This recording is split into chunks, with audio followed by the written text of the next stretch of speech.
Think you could even tell which end of this thing the bullet comes out of, old man? Kade Jennings' callsign Viper let out a laugh that was as sharp and cold as breaking glass. The sound echoed across the sun-baked concrete of the Aegis Tactical Solutions firing range, a multi-million-dollar playground for private military contractors carved out of the blistering Nevada desert. At the edge of the range, Marcus Reilly's push broom stopped. The rhythmic scrape of bristles on concrete, a sound that had become the soundtrack to his life, fell silent. The pile of gleaming brass casings sat at his feet, a small mountain of spent potential. For 18 years, something inside him had been dormant. A sleeping giant bound by chains of regret and a promise he'd made to himself. The Nevada sun was a merciless hammer at 2 in the afternoon, beating down on the corrugated steel roofs of the training facility. Marcus kept his head down, his shoulders stooped, as he coaxed the last of the shell casings into his dustpan. He was 52 years old, but the last 18 years felt like 100. A lifetime spent in self-imposed exile, far from the salt and the sea and the brotherhood he once called his own. He'd perfected the art of being invisible. It was the first survival skill he'd had to learn in this new life, this civilian purgatory. To be seen but not noticed, to be present but not truly there. A ghost sweeping up the echoes of other men's wars. Look at him seriously, Kade's voice dripping with the easy arrogance of a 28-year-old who'd never known true failure, cut through the air. Our own little range janitor. Kade, the golden boy of the firm's sovereign shield. He was a walking advertisement for modern warfare, draped in thousands of dollars of cutting-edge gear, his muscles honed by personal trainers, his confidence inflated by a string of successful, low-risk contracts. Bet the most dangerous thing he's ever handled is a bottle of floor cleaner. One of Kade's sycophantic teammates, a man called Rico, chimed in. The pack of operators, all dressed in matching tactical gear that looked like it had never seen a speck of real dust, chuckled in agreement. Marcus just bent his back a little further, his knuckles white on the handle of the broom. He wore a mask of indifference, a mask he had sculpted and hardened over nearly 2 decades. Inside his heart hammered a familiar, angry rhythm against his ribs. Guys like that, they're just background noise, Kade continued, louder now, playing to his audience. Born to follow orders, sweep up brass, not like us, we're the tip of the damn spear. A cold fire licked at Marcus's gut. His old master chief, a man whose face was a roadmap of hard-won battles, used to have a saying. Stay calm in the storm, and you become the storm. But how long was he supposed to stay calm? How many more little cuts, how many more casual dismissals of a life he had bled for could he endure? Hey, sweeper! Kade snapped his fingers, the sound sharp and demanding. The arrogance in his voice was the casual cruelty of a king to a peasant. You ever even seen a real rifle up close, or just in the movies? One of the other operators, a younger man named Doc, shifted uncomfortably. Kade, leave the guy alone, man. What? I'm performing a public service here, Kade sneered, picking up his custom-built M4 rifle. It was a masterpiece of tactical engineering, optics, grips, and suppressors that cost more than Marcus's truck. It was less a weapon and more a status symbol. Marcus glanced at it. Just a glance. But in that split second, he saw everything. The balance was off. The high-end suppressor was too heavy for the lightweight barrel, a rookie mistake. It was a rifle built to look good on Instagram, not to survive a firefight in the mountains of Afghanistan. Come here, Kade said, a wicked grin spreading across his face. I'll make you a proposition. A fun one. The other operators gathered closer, smelling blood in the water. You run the gauntlet, our final qualification course. You beat my time, and I'll give you $100 grand, cash. $100,000. My entire signing bonus for this new contract, Kade added, raising his eyebrows for dramatic effect. Enough to buy you a one-way ticket back to whatever forgotten town you crawled out of. A strange, electric tension filled the air. The popping of distant gunfire seemed to fade away. Slowly, deliberately, Marcus Reilly straightened his back. For the first time all day, he lifted his head and looked directly at Kade Jennings. There was a light in his eyes that hadn't been there a moment before. Not anger, not fear. It was a calm, crystalline certainty that was more unsettling than any threat. Kade's teammate, Doc, saw that look and took an involuntary step back. Kade, maybe this isn't a good idea, he whispered. But Kade was already high on his own power, drunk on the attention. He was utterly incapable of conceiving that the stooped, graying man in front of him could be anything more than what he appeared to be. Why not? It's just a joke, Kade scoffed.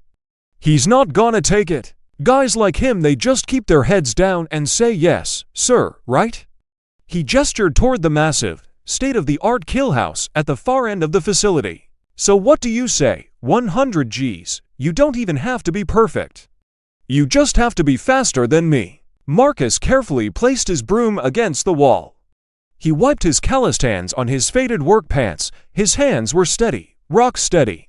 A strange feeling washed over him. His body suddenly felt like it belonged to someone else. Someone younger, stronger. Someone who hadn't spent 18 years trying to forget who he was. I'll accept your challenge, he said. His voice was gravelly from Dessous, but it was clear, and the accent was pure, unadulterated American English, no slang, no hesitation. Kade's smile faltered for a fraction of a second. But I want the terms in writing, Marcus added. Nobody there, not Kade, not his team, not even the range officers who saw Marcus every day knew the truth hidden behind the faded uniform and weary eyes. They didn't know he was the son of a steel worker who fought a chosen reservoir. They didn't know that from the age of 18, he had been trained to know the balance and breath of a rifle better than he knew himself. They didn't know that he was Master Chief Petty Officer Marcus Ghost Reilly, formerly of Naval Special Warfare Development Group. And they had no idea that they had just pushed him past his breaking point. As Kade, with a flourish, began scribbling a makeshift contract on a clipboard, Marcus's mind wasn't on the Nevada desert. It was thousands of miles and 30 years away, sinking into the cold, unforgiving mud of Coronado, California. The Pacific Ocean in winter was a churning, gray beast. It was 1993. A 19-year-old Marcus Reilly lay shivering on the beach, his body a symphony of agony. He was in the middle of Hell Week, the defining crucible of basic underwater demolition, SEAL training, or BUD-AS. He and the other trainees in Class 187 were being sugar cookie forced to get wet and then roll in the sand until they were coated head to toe. The sand chafed every inch of his skin, a constant, grinding misery. You feeling sorry for yourself, Reilly? The voice of Master Chief Sullivan cut through the roar of the surf like a razor. Sullivan was a legend, a Vietnam-era frogman whose face looked like it was carved from granite. He seemed to run on nothing but black coffee and pure, unadulterated rage. No, Master Chief, Marcus coughed out, sand and salt water filling his mouth. Good, Sullivan barked, his face inches from Marcus's. Because pity is a luxury you can't afford. Out here, the only thing that will keep you alive is the man to your left and the man to your right. You quit on them, you quit on yourself. Sullivan's words weren't just noise, they were gospel. In the brutal world of BUD-AS, the instructors systematically broke down every recruit, stripping away their individuality, their ego, their very sense of self, until all that remained was the team. The boat crew, the brotherhood. Marcus had learned that lesson the hard way, just 2 nights before. His boat crew was carrying a 300-pound log on a 10-mile run through the soft sand. His muscles screamed, his lungs burned. He stumbled, and for a split second he let his corner of the log dip. The weight shifted, crushing the man next to him, a kid from Ohio named Peterson. The instructors were on them in an instant. You think you're tired, Reilly? You think you get to be tired? Sullivan's voice was deceptively calm. Your brother is hurting because you got weak. Your whole boat crew is going to pay the price for your weakness. For the next 2 hours, they were put through hell, endless push-ups in the surf. Low crawling through the dunes until their elbows and knees were raw meat, all while carrying that cursed log. But something happened during that punishment. Marcus felt his own pain fade away, replaced by a desperate need not to let his team down again. The men around him, they weren't complaining. They were grunting, swearing, but they were working together, taking more of the weight, covering for each other. That night, huddled together for a precious 4 minutes of sleep, Peterson, his shoulder bruised and swollen, just looked at Marcus and nodded. No words were needed. An apology was given and accepted. A bond was forged. Later that week, on the final day of Hell Week, they were treading water in the cold Pacific for what felt like an eternity. Hypothermia was setting in. Delirium was creeping at the edges of his vision. Marcus felt his legs starting to cramp, his strength finally giving out. He was about to give up, to reach for the surface and signal defeat. Suddenly, he felt a hand on his back holding him up. It was Peterson. And on his other side, another teammate, Diaz. They had formed a small circle, their arms linked, helping each other stay afloat. "Nobody quits, Ghost," Diaz hissed through chattering teeth, using a nickname they'd given Marcus for his quiet, focused intensity. Nobody. It was in that moment in the freezing, dark water that Marcus truly understood. The sealed trident wasn't just a pin you wore on your chest, it was a promise. A promise that you would never, ever leave a man behind. A promise that your own survival was secondary to the survival of the team. Sullivan's words from that first day echoed in his mind. Pity is a luxury you can't afford. It wasn't about being the strongest or the fastest. It was about having the mental fortitude to keep going when every instinct screamed at you to stop. It was about drawing strength not from yourself, but from the brothers suffering alongside you. Marcus closed his eyes for a second, the desert sun on his face pulling him back to the present.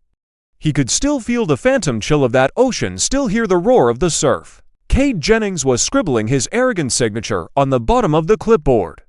He and his men, they thought they were warriors. They wore the gear, they talked the talk. But they didn't understand. They didn't know the first thing about what it truly meant to be a brother, to be part of something larger than yourself. They saw an old janitor, a ghost. But Marcus Reilly, he remembered the man who had walked out of that freezing ocean, forged in the crucible of Hell Week.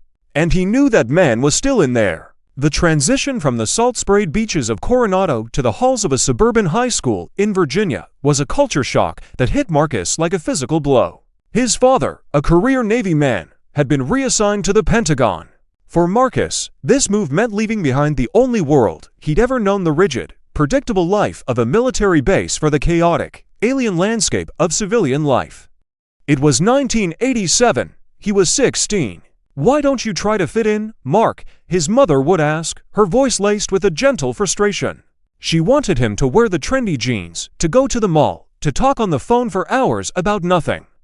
She wanted him to be a normal American teenager. Marcus would just shrug. How could he explain it to her? How could he tell her that his soul was still back in California, in the disciplined rhythm of the base, the smell of salt and diesel, the shared purpose that bound all the families together? That was where he felt whole. At his new school, he was an immediate outsider.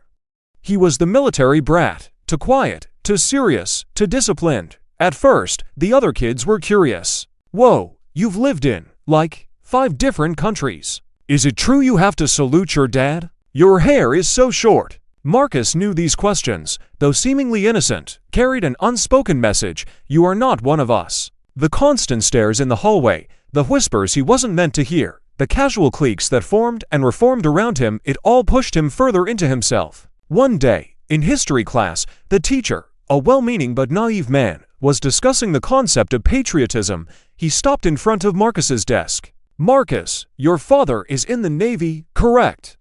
Perhaps you could share with the class what true patriotism means to you." Marcus stood, his posture ramrod straight, a habit he couldn't break. "Sir," he began, his voice clear and steady. "Patriotism isn't about waving a flag, it's about service. It's about a willingness to sacrifice for the people next to you." A few kids snickered. The teacher looked uncomfortable. "Well, yes, of course, but perhaps in a more civilian context." Marcus sat down, his cheeks burning. His ideals, his entire worldview, were treated as something foreign, something that needed to be translated into a more palatable language. He felt a deep, gnawing loneliness. He was adrift between 2 worlds, belonging fully to neither. He found his refuge in the school's weight room. There, at least, the clank of iron and the burn in his muscles felt familiar, honest. He pushed himself relentlessly, channeling his frustration and isolation into brutal workouts.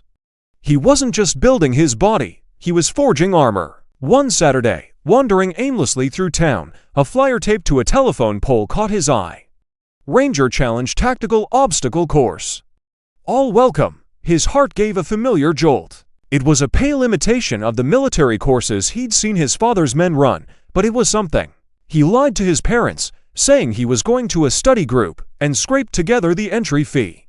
The course was set up in a muddy field outside of town. When he arrived, the air smelled of wet earth and sweat. And for the first time in months, he felt a sense of belonging. He felt home. "First time, kid?" the old man at the registration table asked, a grizzled veteran with a faded Marine Corps tattoo. "Yes, sir," Marcus said, but it was a lie. He'd never run a course like this, but he'd spent his entire life watching and absorbing. He knew the principles of movement, of conserving energy, of finding the most efficient path. He took his place at the starting line. The other competitors were mostly college jocks and weekend warriors.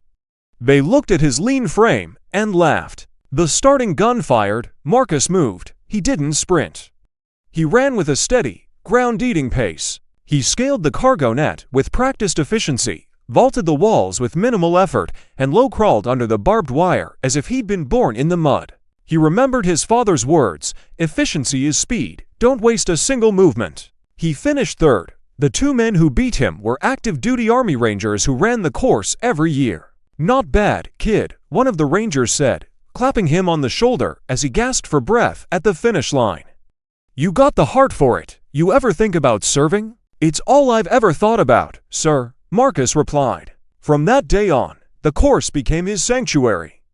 Every weekend, he was there, pushing his limits, competing only against himself. In the mud and the sweat and the exhaustion, he could finally quiet the noise of his civilian life. He could escape the pressure to conform, the feeling of being an outsider. And now, 35 years later, standing on the pristine concrete of the Aegis Range, he faced another kind of course, a different kind of challenge. Kade Jennings held out the clipboard with the scribbled contract. "Sign it, old-timer, but don't say I didn't warn you." Humiliation's a bitter pill to swallow. Marcus took the pen. His hand didn't shake. The long, lonely years of being an outsider, the quiet desperation of his self-imposed exile, had all been a different kind of training. A different kind of crucible. The moment had finally arrived. As Marcus finished signing the contract, a triumphant smirk spread across Kade's face. He clapped his hands together like a game show host. "All right, gentlemen, the game is on," he announced to his team. "The rules are simple. One run through the gauntlet, fastest time wins. Hostage targets are a 10-second penalty per hit. No-shoots are a 30-second disqualifier. Clear." His voice was loud, full of swagger. The surrounding operators nodded, their faces a mixture of amusement and anticipation. "Wait a minute," Marcus said, his voice quiet but firm.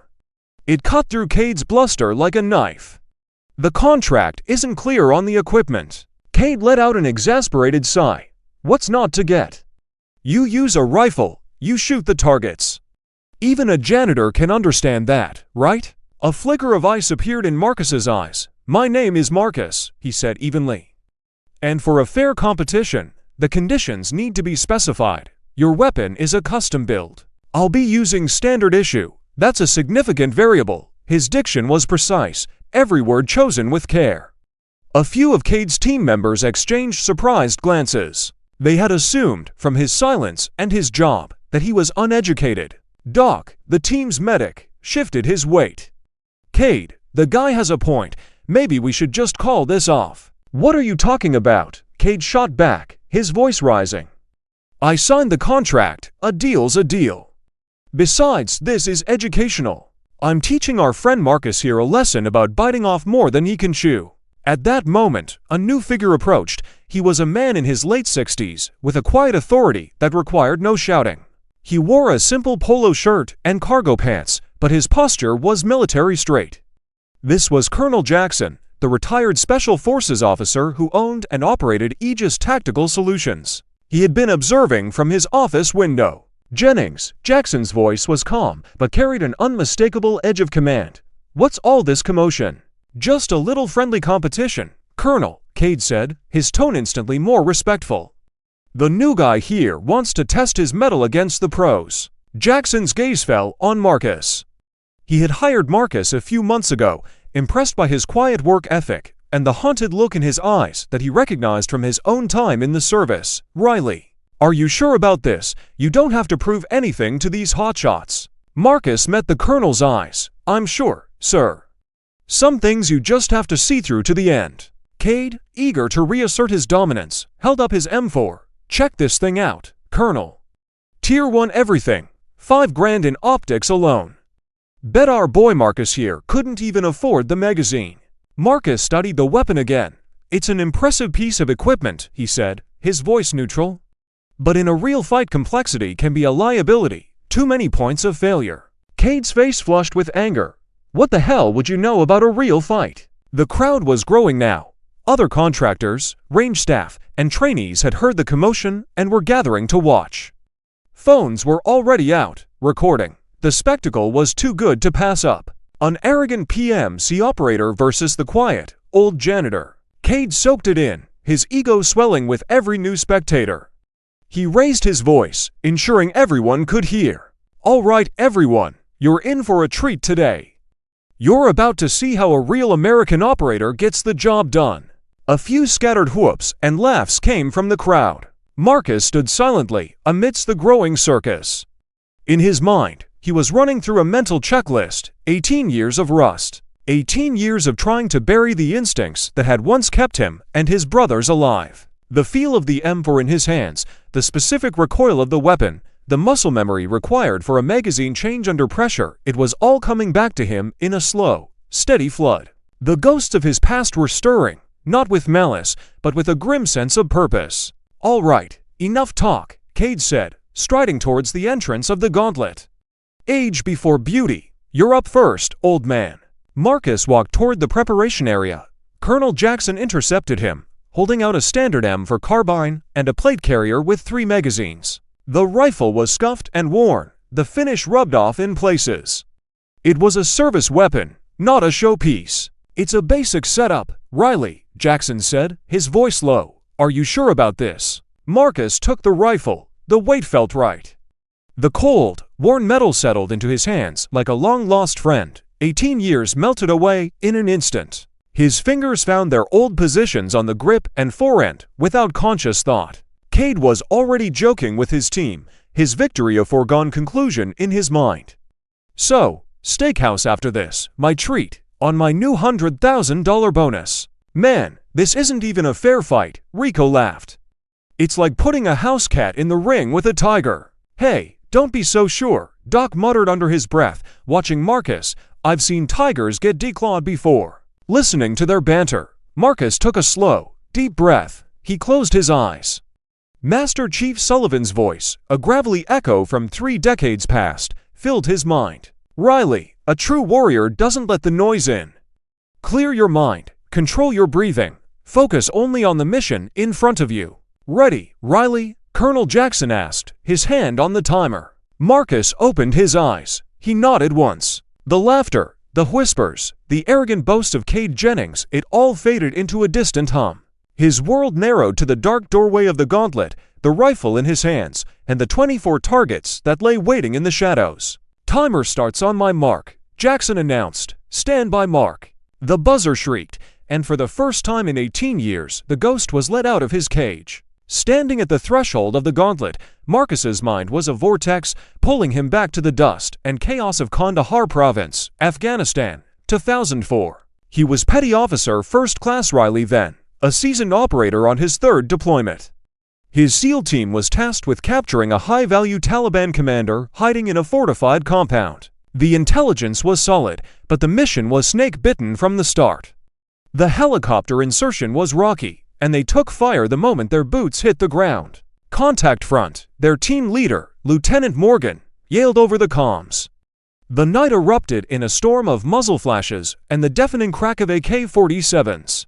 Ghost, you're on point. Find us a way in, Morgan ordered. Marcus moved. He didn't run. He flowed through the darkness, his body low, his senses on a razor's edge. He was the team's breacher and lead scout, the first man through the door. It was a job that required a unique blend of skill, courage, and an almost preternatural sense of your surroundings. He reached the compound's main gate, a heavy wooden door. Placing charge, he whispered into his mic, his hands working quickly and efficiently in the dark to set a small explosive strip. Stand back, he yelled. Fire in the hole. The explosion was a concussive boom that splintered the door into 1,000 pieces. Before the dust even settled, Marcus was through the opening, his M4 up, scanning, assessing. First room clear. His team followed, moving in a practiced, fluid dance of violence. They had trained for this exact scenario hundreds of times in kill houses just like the gauntlet back in Virginia. But this wasn't training. The target shot back. Control your breathing, Reilly. It was the voice of Master Chief Sullivan again. Not the real man, but the echo of his teachings that lived permanently in Marcus's head. A panicked mind makes for a dead seal. Slow is smooth, smooth is fast. They moved deeper into the compound, a labyrinth of narrow hallways and small rooms. Marcus was always the first to enter a new space. His method was textbook. He'd pie the corner, slowly exposing himself to the room slice by slice to minimize his target profile. Suddenly, from a darkened doorway to his left, a muzzle flashed. The round stitched the wall just inches from his head. Marcus didn't hesitate, he didn't think, he reacted. 2 rounds, center mass. The threat was neutralized. Man down, he said calmly into his comms. He was already moving, scanning the next corner. They found the commander in the last room, a small cellar, using 2 of his own men as human shields. "We have the package," Lieutenant Morgan radioed back to command, "but we have a hostage situation." Time slowed down. The commander was screaming in Pashto, holding a pistol to the head of one of his men. The air was thick with the smell of sweat, fear, and cordite. "Ghost," Morgan said, his voice tense, "you have the shot." It was an impossible shot, a 30-foot distance, in low light, with the target partially obscured. A fraction of an inch off, and he'd killed the hostage. Marcus brought his rifle up. He took a breath, and then another. He let half of it out and held it. The front sight post of his M4 settled on the sliver of the commander's head visible over the hostage's shoulder. The world narrowed to that single point of focus. He pressed the trigger. The crack of the single shot was deafening in the small space. The commander dropped. The hostages were safe. Back at Bagram Airfield, after the mission debrief, Lieutenant Morgan put a hand on his shoulder. "I don't know how you did it, Reilly. That was 1 in a million." Marcus just nodded. "That's what they train us for, sir." But later that night, alone on his cot, he couldn't sleep. The weight of his job, the constant proximity to death, settled on him. Being a SEAL wasn't about glory. It wasn't about being a movie hero. It was about quiet professionalism. It was about shouldering an immense burden so that people back home would never have to. It was about controlling the chaos, both outside and within. The harsh fluorescent lights of the Gauntlet's first room pulled him back to the present. The layout was different, but the principle was the same: control the chaos. "Reilly, you gonna stand there all day?" Kade's mocking voice crackled over the observation room's PA system. Marcus didn't answer. He took a breath, let half of it out, and entered the room. His first movement was a surprise to everyone watching. It wasn't a dynamic, explosive entry like they had seen in movies. It was a subtle, almost silent pivot around the door frame, a perfect pie. A steel target popped up from behind a stack of barrels, pop pop, to rounds, center mass, so fast they sounded like one. The steel plate rang out, confirming the hits. He flowed to the next point of cover, a stack of simulated crates. He didn't run with his head up. He moved in a low crouch, presenting the smallest possible target, his rifle always oriented towards the next likely threat. Another target appeared in a window frame. Pop pop, another to rounds, another ringing of steel. "Damn," Rico muttered in the observation room. "Lucky shots." But Kade wasn't so sure. He leaned closer to the monitor, his brow furrowed. The old man's movements, they were too clean, too economical. There was no wasted energy, no hesitation. Marcus cleared the first room in 12 seconds. He hadn't broken a sweat. He stood for a moment at the door to the second room, listening. The spectators thought he was catching his breath. Colonel Jackson knew better. He was processing. He was planning his entry into the next room based on the layout he could see and the angles of unseen threats he could anticipate. He was hunting, and the quiet, methodical patience of the hunter was far more terrifying than the roar of the lion. Marcus entered the second room, a long hallway with multiple doors on either side. This was a classic, complex problem designed to test a shooter's ability to process multiple threats and prioritize targets.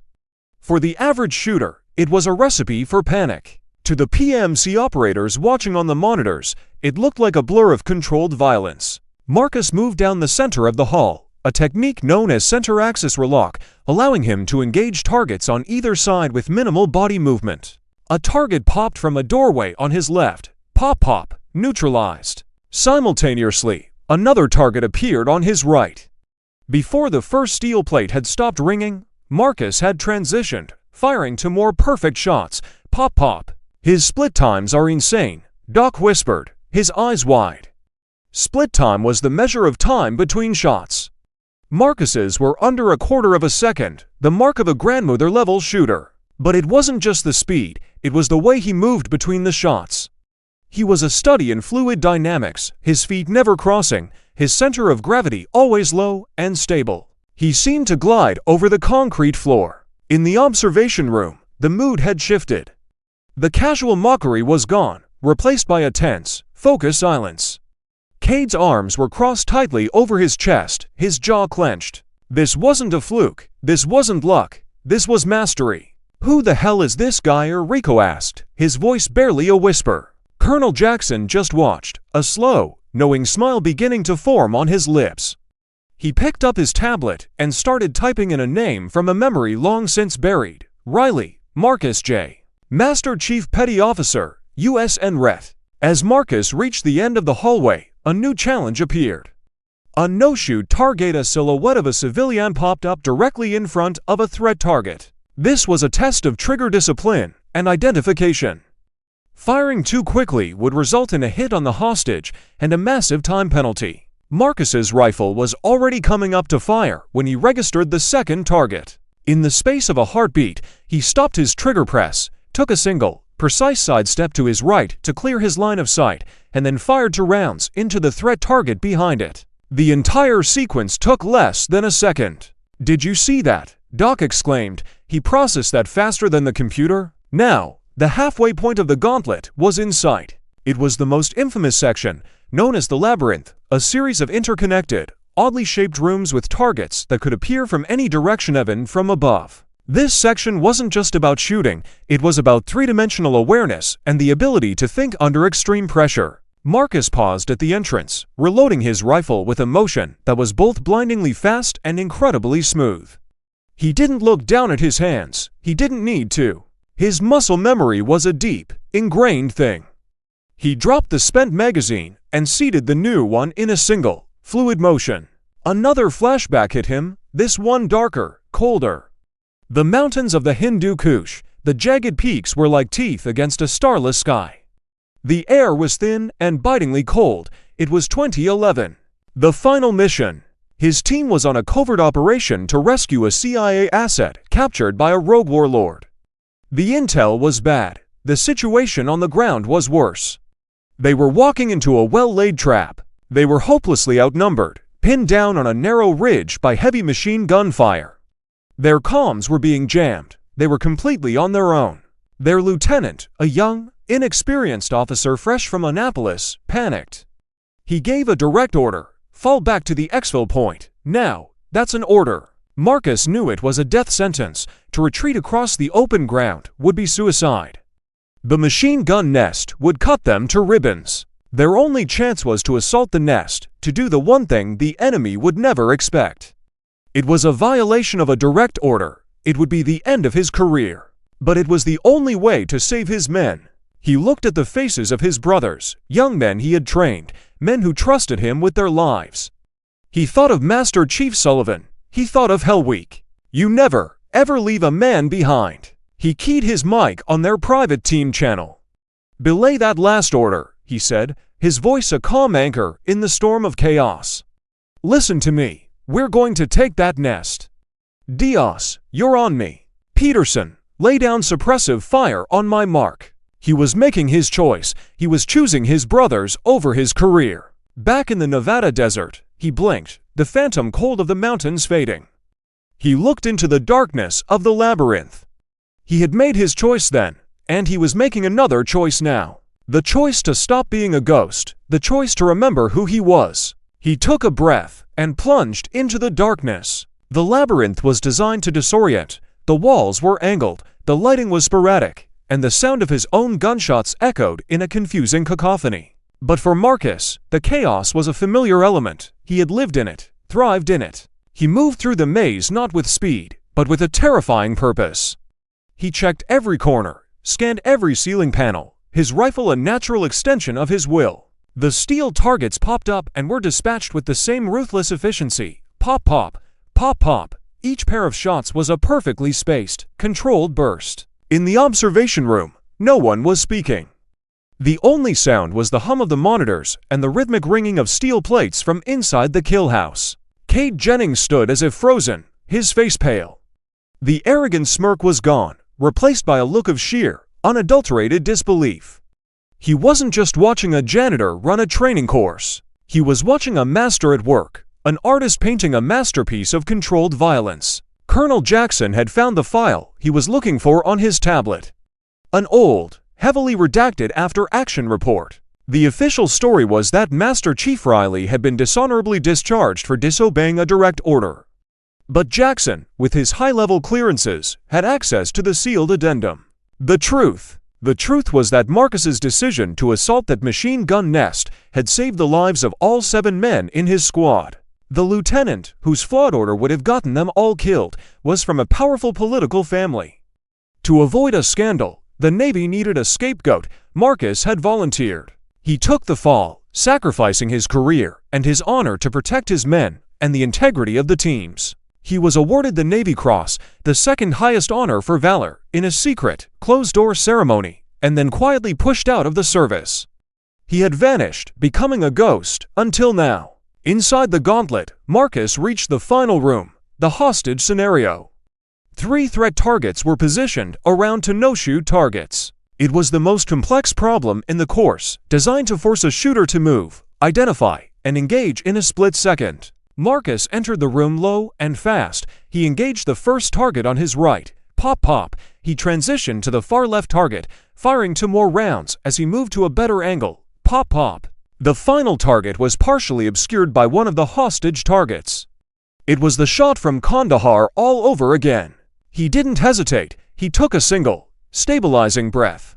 His front sight post found the sliver of exposed steel. He pressed the trigger. Pop. 1 shot. Not 2, a single, perfect, cold-bore shot to the head of the final target. A demonstration of absolute confidence and skill. The room was clear. Silence. The big digital timer on the wall of the observation room stopped. The red numbers blazed in the dim light. 1 minute, 18 seconds. Kade's record time had been 2 minutes, 45 seconds. Marcus hadn't just beaten him. He had annihilated the record. He had done the impossible. For a long moment, nobody moved. The only sound was the faint echo of the last steel plate ringing. Marcus stood in the center of the room, surrounded by the faint haze of gun smoke, his chest rising and falling in a slow, controlled rhythm. He lowered his rifle, the movement economical and precise, and placed it on safe. Then, Colonel Jackson keyed the microphone for the PA system. His voice boomed through the facility, filled with a respect that bordered on awe. End of run. Course clear. He paused for a beat. Welcome back, Master Chief. Kade and his team stared at the monitor, then at Colonel Jackson, their faces masks of confusion. Jackson walked out of the observation room and onto the range, his tablet in his hand. The gathered crowd parted for him as he walked towards the exit of the gauntlet. Kade and his men followed like lost children. Marcus emerged from the kill house, blinking in the bright sunlight. He looked tired, but the haunted, vacant look in his eyes was gone. In its place was the calm, steady gaze of a man who was finally at peace with himself. That was some of the finest shooting I have ever seen, Jackson said, stopping in front of Marcus. He turned to Kade and his team. You men think you're hot stuff because you have the best gear and a few successful contracts under your belts. You wanted to know who this man is. I'll tell you. He held up the tablet. This is Master Chief Petty Officer Marcus Ghost Reilly. United States Navy, retired, formerly of the Naval Special Warfare Development Group. He has more combat deployments than your entire team combined. The custom rifle you were bragging about, Jennings. Master Chief Reilly could outshoot you with a musket. A collective gasp went through the crowd. The name Devgru, colloquially known as SEAL Team 6, carried an almost mythical weight. The official record says he was discharged for insubordination, Jackson continued, his voice hard as steel. The truth is that he disobeyed a suicidal order to save his entire team. He took the bullet for his men, sacrificing a career he loved more than life itself. He was awarded the Navy Cross in secret for the very action that ended his service. The silence on the range was absolute. The weight of Jackson's words settled over everyone. Kade looked at Marcus, truly seeing him for the first time. He wasn't seeing a janitor, he was seeing a hero. A man who embodied the very ideals of sacrifice and brotherhood that Kade had only ever paid lip service to. A profound, gut-wrenching shame washed over him. He stepped forward, his eyes downcast. "Master Chief," he began, his voice cracking, I have no words. What I did, what I said, there's no excuse. I am so sorry." He unslung his custom M4 and held it out to Marcus. "This is yours." He then pulled a checkbook from his pocket. "And the $100,000, I'll write the check right now." Marcus looked at the rifle, then at the checkbook, and then into Kade's eyes. He saw not arrogance, but genuine remorse. He pushed the rifle gently back towards Kade. "Keep it," Marcus said, his voice quiet, "and keep your money. But I will take your apology." He paused, letting his words sink in. "Let me give you a piece of advice, son. This rifle, this gear, it doesn't make you a warrior. It just makes you a target with expensive tastes. What makes a warrior is discipline, humility, and the unwavering commitment to the man standing next to you. You learn that, and you'll be unstoppable." Colonel Jackson stepped forward again. "Reilly, Marcus, I have a standing offer for a chief instructor here at Aegis. The job is yours. If you want it, it would be an honor to have you." Marcus looked around at the faces in the crowd. He looked at the range, at the kill house, at the distant mountains. 18 years he had spent as a ghost, hiding from his past. But his past had found him, and he realized he wasn't running from it anymore. For the first time in a very long time, Marcus Reilly smiled. A real smile. "I think I'd like that, Colonel," he said. "I think I'd like that very much." 6 months later, the entire atmosphere at Aegis Tactical Solutions had changed. The swagger and bravado were gone, replaced by a quiet, focused professionalism. The number of clients had doubled, drawn by the legendary reputation of the facility's new chief instructor. Master Chief Marcus Ghost Reilly now stood where Kade Jennings had once preened.